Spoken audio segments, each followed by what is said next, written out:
Hi, everyone. Welcome to the MrpTech Podcast. This is episode 2. This is a podcast for my friends and family, maybe my students, and anybody else who might be interested in listening to me review multiple platforms and technologies to see what's best for you. In our last podcast, I gave you a brief introduction to who I am and my background information as far as what I've used computers for, the platforms that I have used. I've used Windows, Mac, and Linux computers.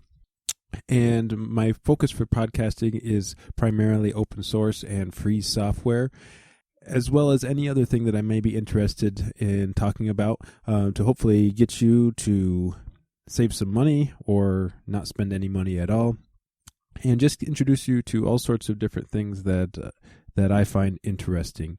So today we're going to talk about Kodi and what Kodi is. Kodi is a media player, and we talked about VLC in a video on my YouTube channel.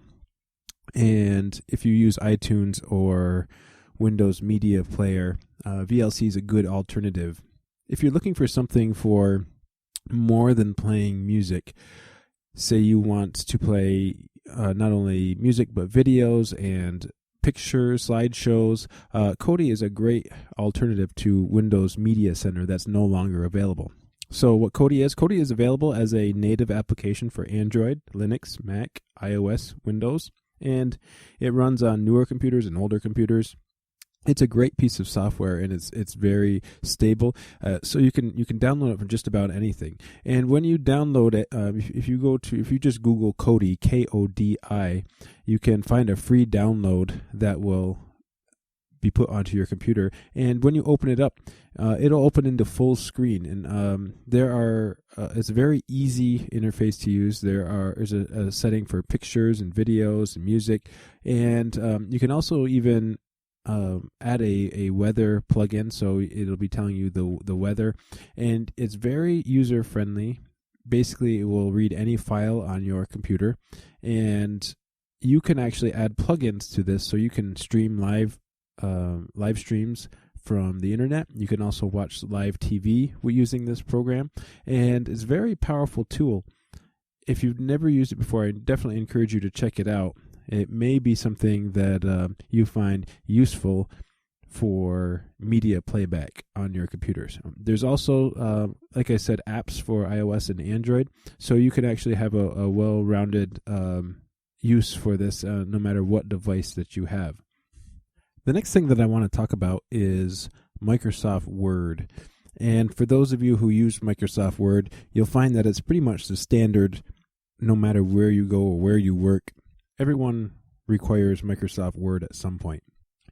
And Microsoft Word is really expensive. It's about $300. And more recently, Microsoft has changed their platform to a cloud computing platform where Microsoft Office is now available online anywhere that you can go for a subscription. It's called Microsoft Office 365. And it's cloud-based Office, where all of your files are stored on a server off of your computer somewhere. And I personally don't care for this type of service. I prefer all of my files to be stored on my computer where I have access to them all the time, whether or not I'm on the internet or not. I prefer to have my files on my computer. It's a privacy thing for me. I like to have everything locally and not stored on a server somewhere else. And so I don't use Microsoft Office anymore. I don't have a use for it anymore. When I need to use a word processor, I use something called LibreOffice. That's Libre Office. Now, some of you may be familiar with something called OpenOffice, and LibreOffice is a newer product.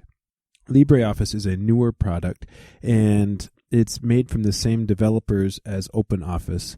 A few years ago, there was a split in OpenOffice, and many of the developers left. They created LibreOffice, and in my opinion, LibreOffice is the free Office suite to use, and it's can be found, and you can download it for just about any type of computer. It's a very powerful tool. It comes with a Word document, it comes with a spreadsheet, creator. It also comes with like it's called Impress. It's a version similar to PowerPoint and a few other types of things that many people might find interesting.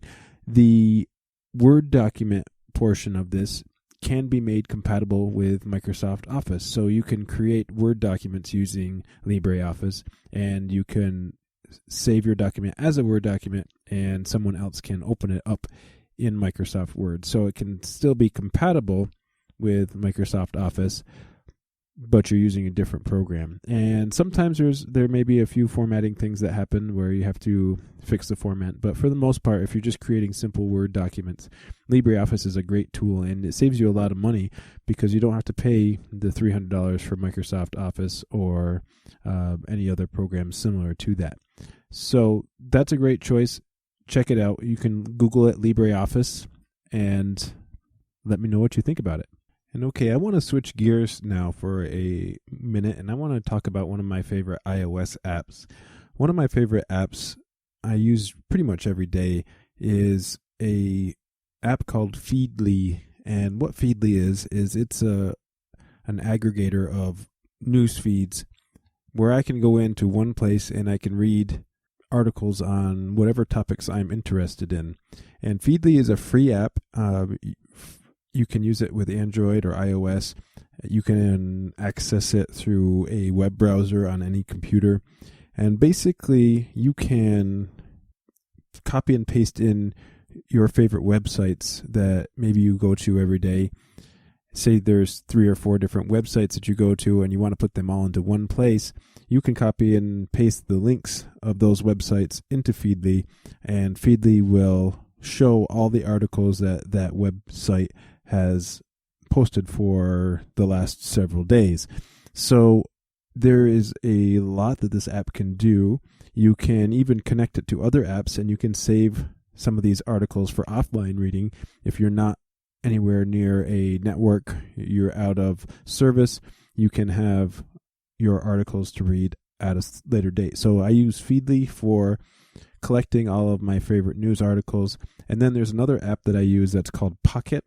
And basically, if I'm using Feedly and I see an article that I want to read for later, all I have to do is push down with my thumb on the article itself, and it will say Save to Pocket, which then I can go and read those articles at a later time. So I use this every day. It's a great app. I certainly recommend you check that out. It is free on the App Store and the Google Play Store as well. And as I mentioned, you can use it in a browser.